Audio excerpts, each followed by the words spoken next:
Good day everyone and welcome back to SCP-1730. It's time for the Great Escape. A massive thanks to all the patrons and members who keep this channel going, a quick look at some really cool playing cards, and we'll get started. Those incredible new SCP playing cards I spoke of a while about, you can get them again now in glorious redacted black, expunged white, and gilded too. The cards are all beautifully printed on top quality stock, feature intricate illustrations of your favourite SCPs and characters, and they frankly just make for some goddamn badass looking playing cards for your next games night. Follow my link now and get these awesome SCP playing cards today. Addendum 1739, Extraction and Recovery Log Transcripts. Date: Team, Mobile Task Force Tau 5 Samsara, Apollo 3 Game Wardens, Zeta 9 Mole Rats. Team Lead, Irantu, Hollis and Ross. Team Members, Munru, Onru, Nanku, Houston, Vigo, Halo, Morris and Willow. Notes: the following is a transcript of an extraction and recovery mission carried out by the members of Mobile Task Force Samsara after having made contact with surviving members of MTF Apollo 3 and MTF Zeta 9.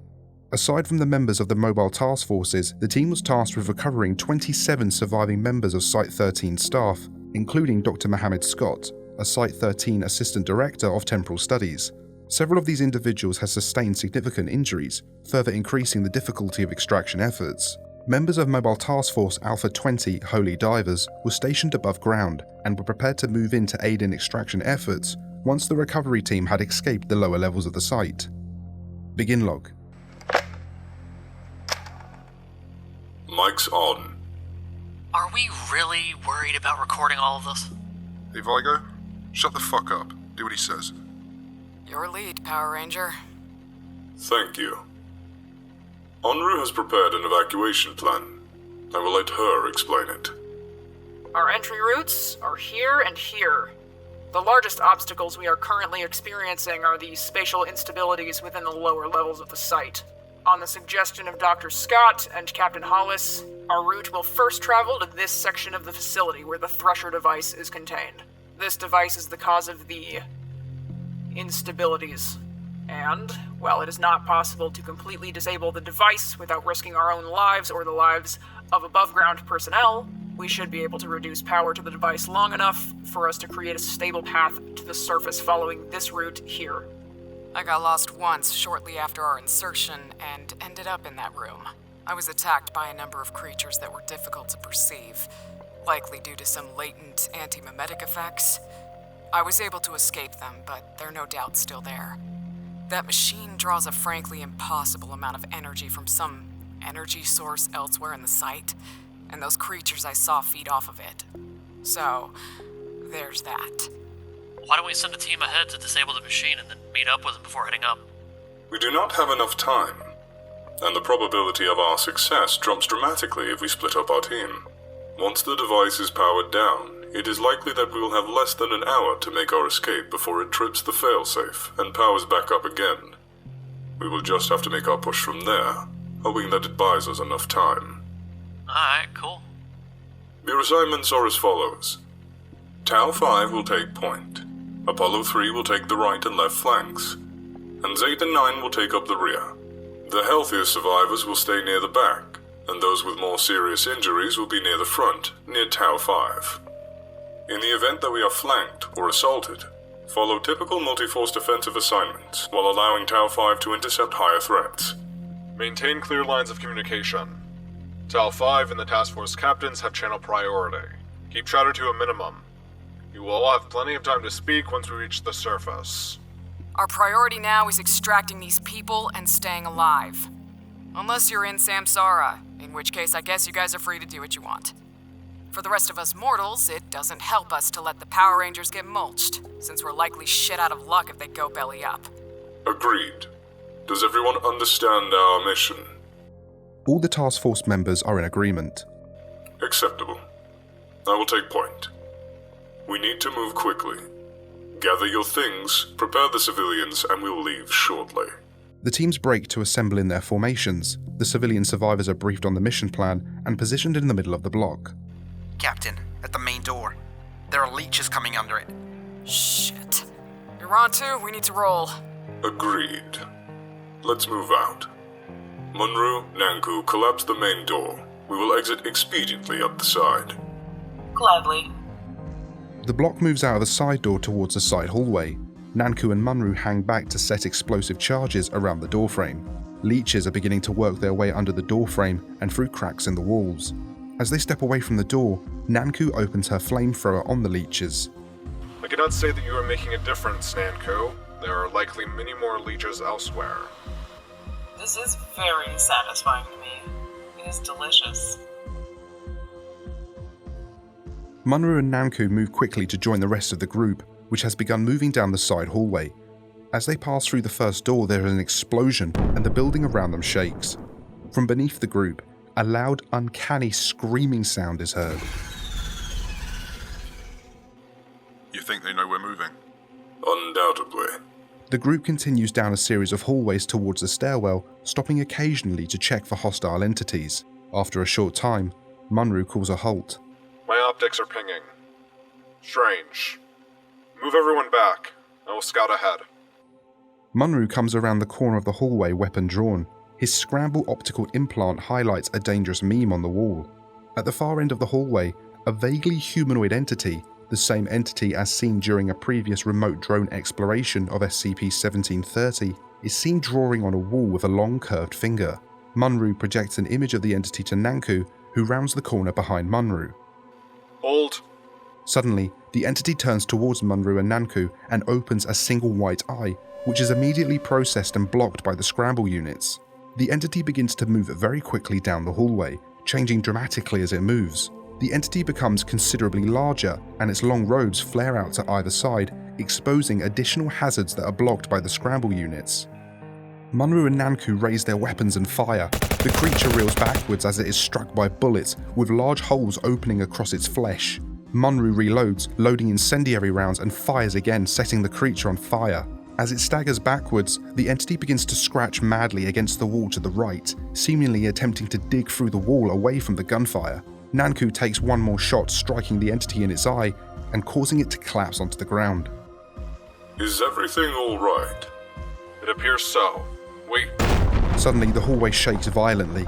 The floor beneath the collapsed humanoid entity crumbles and falls away, revealing a large hole beneath the floor. Within the hole is a long, slick black creature covered in blood-red eyes, with a mouth full of many rows of long, sharp teeth. As it bursts through the floor, a cascade of small leeches are propelled into the hallway. The humanoid entity slips through the destroyed floor and falls into the mouth of the large creature, which lets out a loud scream as it devours the entity. Long, wet appendages snake into the hallway as Nanku and Munru begin to retreat. Nanku opens her flamethrower again, warding off the approaching smaller leeches. What's going on? We will need to find a different route. Quickly. Follow me. The group moves past the collapsed hallway as Munru and Nanku provide cover fire. They pass through a custodial dormitory and enter into a maintenance area behind it. Over there. We can take this path towards the machine. We are right behind you, but I am beginning to think this creature is far larger than we anticipated. Onru, take the point. We'll move now.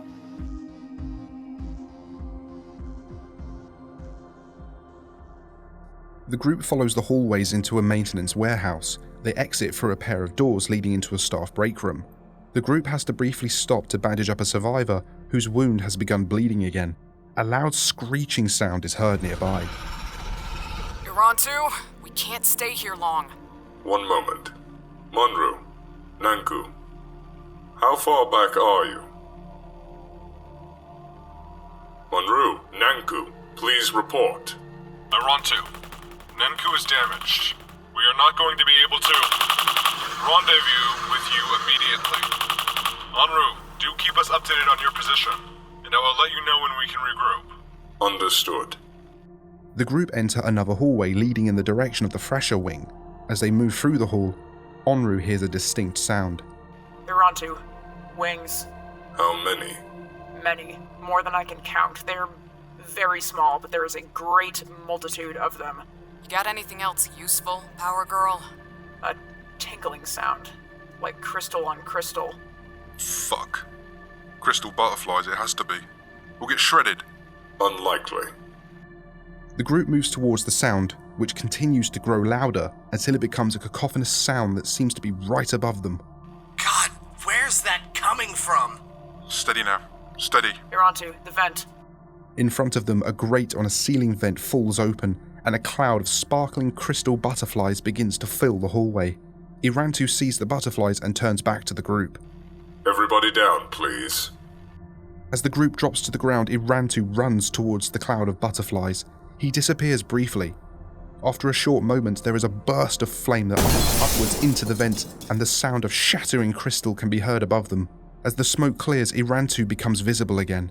The majority of his flesh has been shredded by the wings of the butterflies, and his entire body is scorched. Significant amounts of flesh hang loose from his body. The skin on his back is blackened and blistered, and a thick metal implement is now visible through the scorched flesh. Onru stands and approaches him. Are you able to continue? Of course. Jesus Christ, man! Are you alright? Yes. Why wouldn't I be?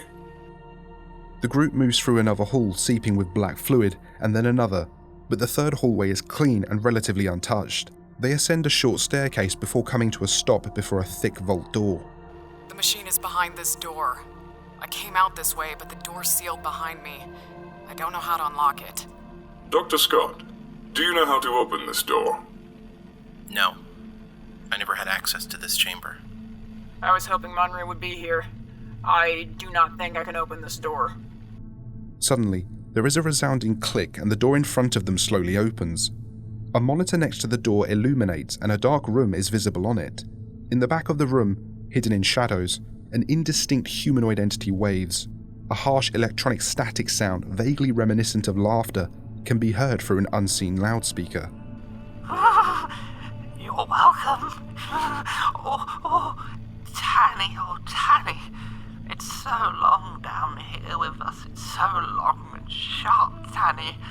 Why did you make me hurt? Oh. That's a pretty fucked up clown. Come, hurry. The group enters the chamber beyond. The room is very dark, with a multitude of dim green lights visible on the walls of the room. Based on the luminescence of the lights and the apparent distance of them from each other, the room appears to be several hundred meters in diameter.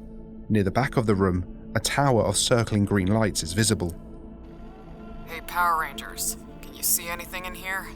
You have dark vision or something, yeah? My visor is shot. Onru and I were forced to eject our implants after they were damaged by a powerful memetic entity. My visor works, hang on. Alright, so there's some kind of machine near the back of the room under those lights. I can't really make any of it out from here, but it's there. I don't see... Oh, shit, yeah I do. On the ceiling there are... Fuck. There are a lot of those things. What are they? I honestly don't know. I can't make them out. They're definitely fucking with perception. I don't think they've seen us. Seriously though, there might be 500 of these things. That would be more than Onru and myself can deal with. We need to make a decision. Either attempt to disable the machine without attracting their attention, or find a way to dispatch the creatures. I am, of course, willing to accept ideas. I mean, we could blow them up. Houston has explosives. That's a lot of them to try and get all at once, though. Maybe. But it's more likely that...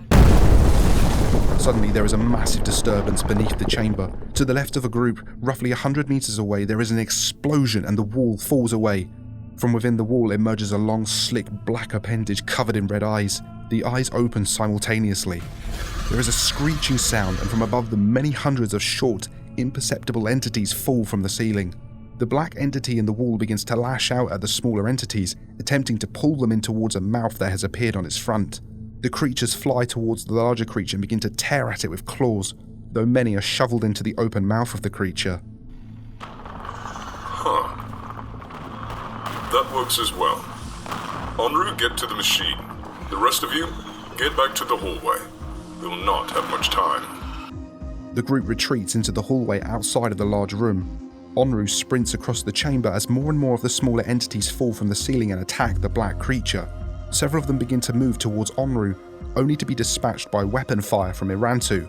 As she reaches the manual control panel of the machine, Onru inputs the information provided to her by members of Dr. Scott's team. Lights around the room illuminate, exposing an enormous, vastly complicated machine that encompasses the entire back wall of the room. More and more of the hostile entities peel off towards Onru, who pauses to open fire on those who come too close. From beneath the room there is another disturbance, and the floor in the middle of the room falls away. Another long black entity emerges from the hole in the floor, and long tendrils snake out towards Onru. From behind Irantu comes gunfire, and the entire AP3 team has emerged from the door and begun firing at the entity. The creature recoils, black fluid spilling from gunshot wounds. The tendrils whip around towards them, gripping Vigo and tossing him into the air. He strikes the wall and his body falls to the ground, where the first black entity grabs it with a tendril and pulls it into the mouth. Suddenly, small black leeches begin to pour from the hole in the floor and move quickly towards Irantu. Houston and a Halo open fire on the leeches, and Ross moves to pull Irantu away from the hole. As he does, he tosses an incendiary grenade into the hole and pulls Irantu to the ground. There is an explosion, and flame erupts around the black entity, which rears back and flails before collapsing into the hole. From deep below them, the group can hear a very loud screaming sound, and suddenly the entire room is shaking. The other black entity retracts into the hole, collapsing the wall behind it as it does. The remaining creatures from the ceiling are dispatched by the AP3 and Zeta 9 teams. As they do, and as the room begins to shake more violently, several lights affixed to the machine in the back begin to flash and then dim, and the sound of something winding down is heard over the gunfire. Fuck! God damn it, Vigo, fuck! The loss of Vigo is disappointing. I am sorry. We do not have a substantial amount of time to grieve. We must keep moving. Onru, Ross, Houston, Halo and Irantu leave from the chamber. More rumbling is felt beneath them, and occasional loud screeching sounds punctuate the machine noises from this section of the facility. They reach a stairwell and Houston throws the door open. Whoa. What? What is the matter? There's nothing here. The door just opens up into... nothing. It's just dark as far down as I can see. It is likely that disabling the thresher device has altered our previous escape route. We'll need to devise another path to the surface. Yes. One moment. Munru, where are you? Difficult to say, unfortunately. Have you powered down the machine? We just did. Fine timing, then. We were being pursued by a creature, then suddenly there was a wall where the creature had been. The local topography appears to have reset itself. Stay in one place. We will come to find you. Our escape begins now. Fantastic.